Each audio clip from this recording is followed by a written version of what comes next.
Today Little Moose is really excited to showcase these two items that we've got here. Say hello, Moose. She's not saying a word today, as usual. What you see here is called the oil udder, Little Moose. And what they're for is to aid you in taking off your oil filter so you don't make a mess. You know how that is when you loosen up your oil filter and it drains all over and it makes a mess. These prevent that. So as a public service, Little Moose wants to let you know. So I got these off of Amazon, and what I ended up paying was $59.95 for what you're going to see here. It was combo kit number 3. And what I show you is what that $60 entails, plus tax. If you were to buy these separate, the small one that goes up to 2 3/4 of an inch is $21.99. The oil udder that goes up to 4" is $27.99. And then the magnetic stand for both the X and XL versions separately is $14.99, and I bought 2 of those. And as you can see, that's a $20 savings. So if you want to get the bundle, if you plan on getting all 4 of those items, this is a good deal. So here, guys, we see the 2 different sizes. The smaller one is the oil udder X, and it works with filters up to 2 3/4 inches outside diameter. And then the one on the left is for filters up to 4 inches outside diameter, and that would be the 4" XL. Now, the website also stated that there's, as of today's, as I'm doing this video today, they're going to be coming out with a 5" XXL soon. As to the construction, their website says that these are made out of durable, flexible, nitro rubber construction. And they will protect your hands from the hot filter. It'll reduce messes when removing your filter. And you can also use this when removing your drain plug. And, as you can see from this end, you can use it as a funnel by putting that in a container and pouring your oil in down here, up here. So let's look at the construction here. On this end here, you can see that it's notched, and that's to allow your cap, or if you use a hose that you buy from them, if you want to extend it down further towards your drain pan, you can. And you just simply, and like I said, it stays in there nice. It's not going to slide off. And then, like I said, if you want to supply your own or buy something from them, you can have a hose that goes down, especially those of us doing this at our home, and you've just got your carp and jack stands.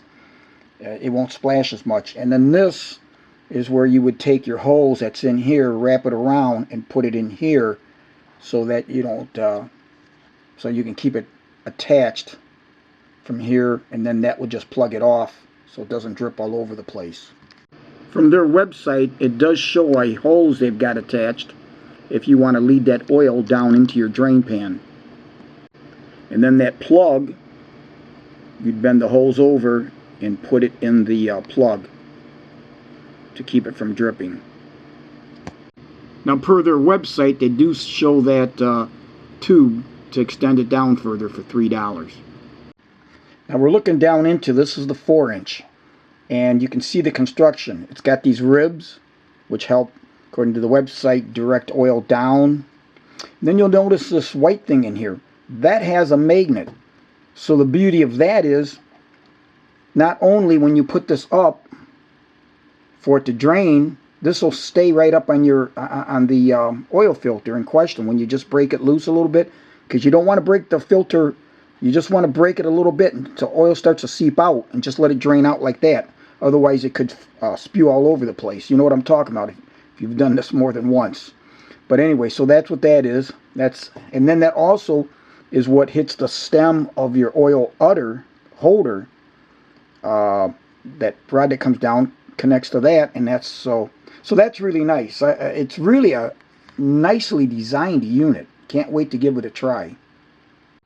Now, one thing as to cleaning, and this is from their website, you can use most degreasers or soap and water. Do not use brake cleaner. The oil udder is made of nitrile rubber, the same material that many rubber seals and components on your vehicle are made of. Nitrile rubber is incredibly resilient to oil and gas exposure. Brake cleaner strips the wax and oils out of the rubber over time and causes it to dry and crack, leading to eventual failure. Now this is the tag on the box that came with the small oil udder.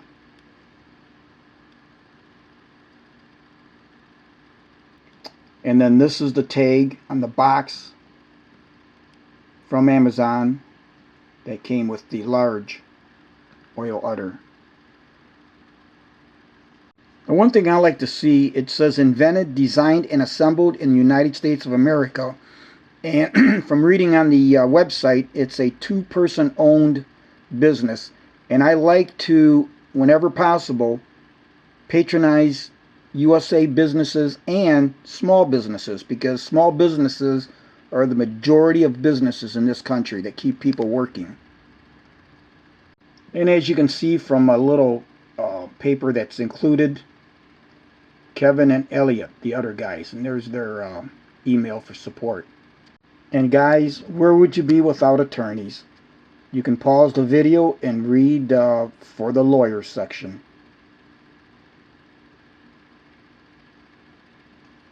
One thing I do intend to do is to use lacquer thinner to clean the oil up.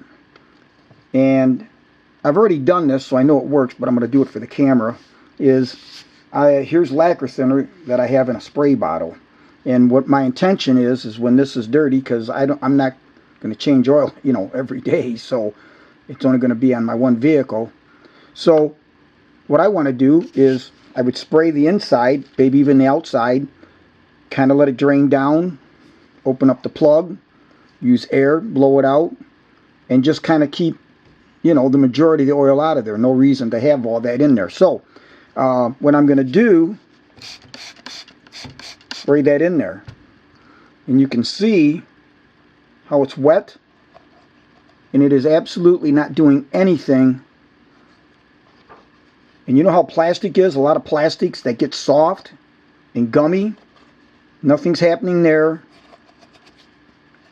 And you put it on the outside, and it's not doing anything. But then what I plan on doing also, once I do this, is running it underwater. So initially get it out, then put it underwater. I'm not too concerned about, I don't know, these don't cost that much, but I just want to see if that works over time, because the one I'll be using is the small for my car. It'll take that one, and also for my Kubota. And next we're going to take a look at the oil udder mag stand.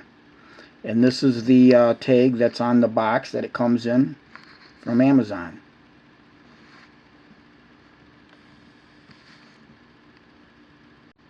So here you see one that's already been put together. Here's how they come. They're wrapped in a paper to keep this from getting scratched. Then this is in a little small baggie. And then this is on top. And so this is aluminum, this little knob. This is metal. And then this is metal, of course. And there's your magnets on the back. So here you see the magnets that are attached, 3 of them. And then there's your hole, should you want to mount it with a sheet metal screw or a wood screw, if you want to have a permanent location for it.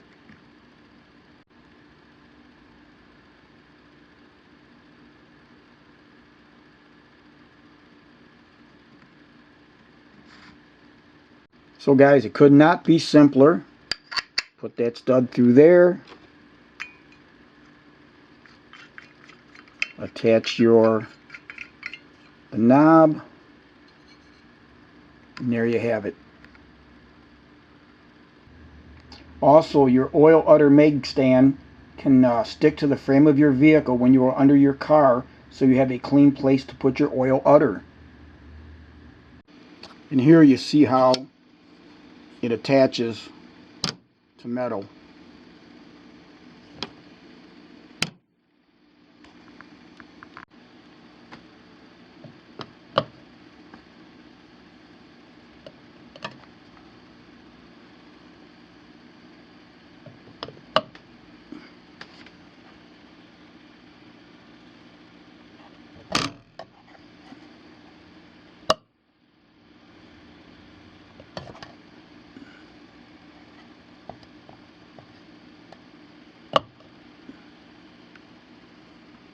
So next, guys, we're going to take a look at the filters that we have, and I'm borrowing this one from the neighbor. This fits his Ford.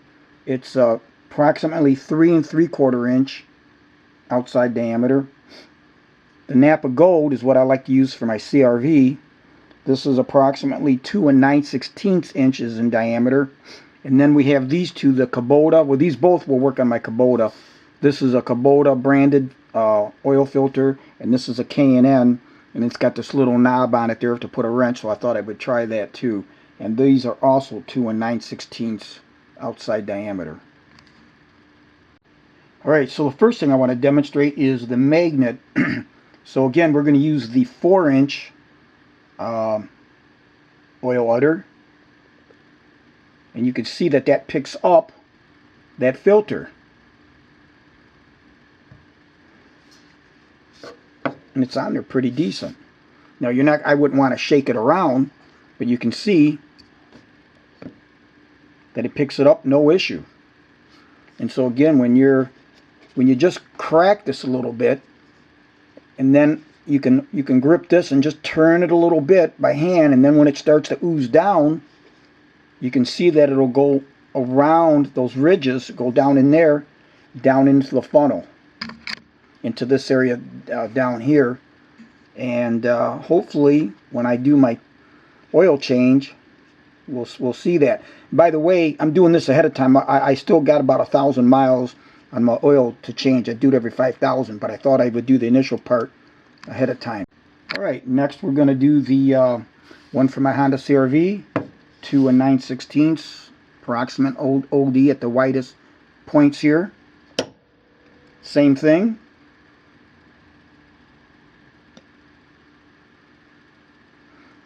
Obviously here we've got a lot more room to play with around the sides.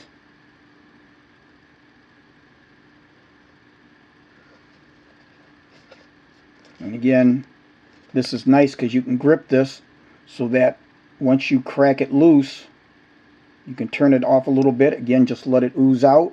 When it's all done, then you can take and rotate the filter off all the way, and then bring this down off your from your vehicle, dispose of it, turn it over into your drain pan. So I'm really hoping this does a nice job and makes this a much easier job, because you know how that is. By the time it runs down your hand, you've got paper towels ready, and there's not much you can do because you're even off to the side like this and you're working it, and it's the messiest part of the whole job. Next is the Kubota. Now one thing with the Kubota, it's on the side like this, and so what I'm going to do is just get the filter cracked so I can turn it by hand, and I've got room to put this underneath like this and just let it drain down through here like that. Now next we're going to try the K&N that fits my Kubota. One thing I like about K&N is they offer this area up here attached hex, so that way you can use an open end, box end, or a socket to help take that off.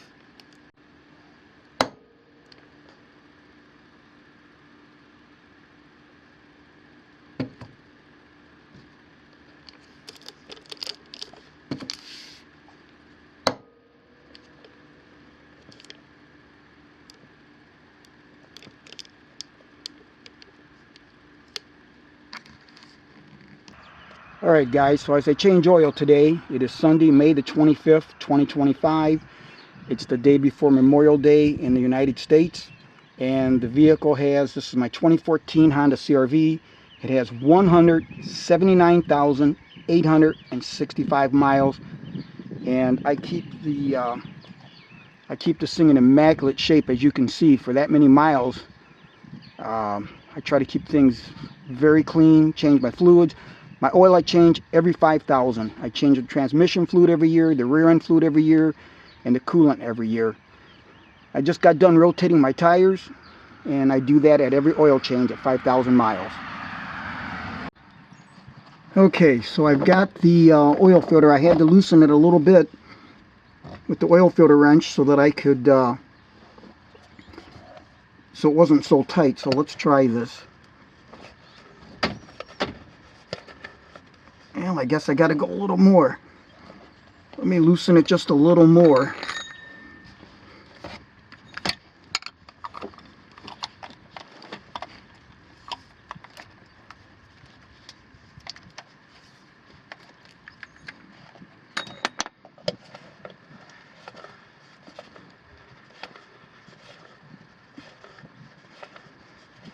There it is. Now we'll see how neat this is.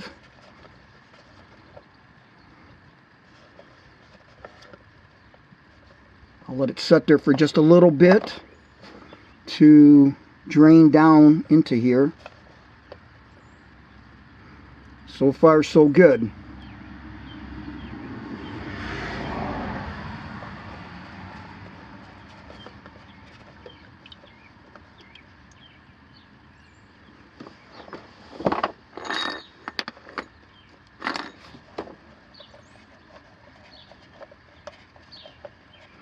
Probably going to be some leaking. Now I've got this jacked up on my stand, so you know it's not on a lift, so it's harder to do this.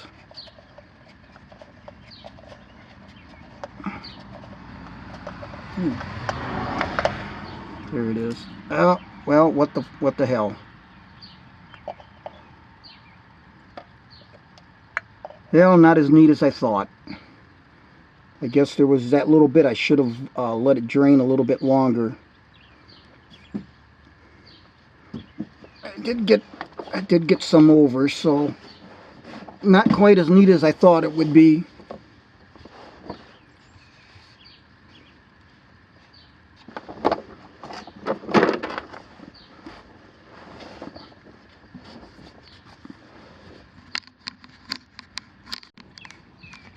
So here you see the oil that's still in the filter, and I'm assuming that there should be, yep, and there's oil down below. So I guess I just got to refine the way I do this, because like I said, when I pulled it down, I should have waited just a little bit, let it hang there a little bit longer, because it did make a mess. Not as bad as it would be, but there is a little bit on the ground, so not a major issue. Now I know for the next time. Well guys, not quite as simple as they make it look on their videos that they do, the company, but I may have been a little bit hasty, and I should have waited a little bit longer. You know, when you're laying on your back on a creeper, you've only got so much room to work. It's not as easy as when you're standing up and you've got a lift. So anyways, I like the idea. Next time when I loosen it up, I was kind of in a hurry for the video, but so next time I'll wait a little bit longer. And it really didn't make it wasn't as bad as I thought. I got a little on my hands, a little bit on the ground. Nothing like the splattering you get when you're using just your hand or something that gets all over. So I am happy. I'll just adjust the way I do this next time.